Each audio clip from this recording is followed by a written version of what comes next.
them be there? They believed in privatization, which we also believed in, but were not very much.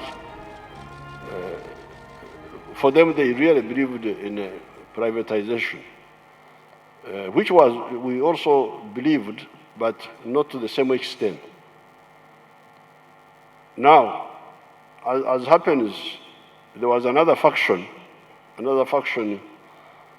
the Ministry of Finance, led by Surma, Dr. Ezra Surma. That was another party. So this one was something, and the other one was another something else. There were two wings of the NRM economic team. Like on the issue of the commercialization of the UCB, big war. Surma did not believe that UCB should be commercialized, should be privatized, because he was saying it is making profit. While we believe in privatization, but if it is making profit, why do you privatize it? The Mutebile had their own arguments, which persuaded me, but I think this time they were wrong. Because they were arguing that the reason the interest rates are high in Uganda is because of the corruption in UCB. UCB managers, because it is a government bank, they carelessly or corruptly give loans to people who don't pay back. And therefore, we who are paying for ourselves, but also for those who don't pay. That's why the interest rates were high. So that argument persuaded me. It was a big war. It was a big war in those ministries. So I got persuaded, and I sided with the Mutebiles. I said, okay, let's privatize it. Banange, after privatizing it, the interest rates have never gone down. They are always up. And now I started, and now when they came, the Mutebile group, when they came for the UDB, I said, UDB temujikwatako. Nobody will touch UDB ever as long as I'm in the government, because I think this was the privatization of UCB was a step too far.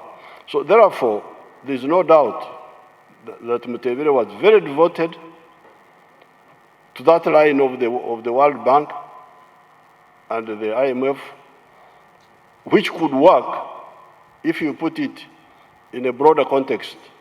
Because definitely, some of the privatization were very useful. You remember, for instance, UTC. UTC was a government company. The government was owning buses. You can imagine. Now we said, why should the government, the Mutebiles were arguing rightly that why should the government own buses? Let the buses be owned by private people. And I went with them there, and we gave up the transport sector. And you saw how much it stimulated, because the government was suppressing people who could go into transport. Once it withdrew, because remember that time we had only two bus companies in Uganda. There was UTC and People's Bus. And I think they were both owned by the government or something like that. So where does the private sector person go? So by the government withdrawing, so many people have flocked into the transport sector, buses, taxis, borders. So that was a correct decision in terms of privatization. Then you come to hotels. The government was owning hotels. And the Mutebiles were arguing, why should the government own hotels? Let the private people own the hotels. And I listened to their line.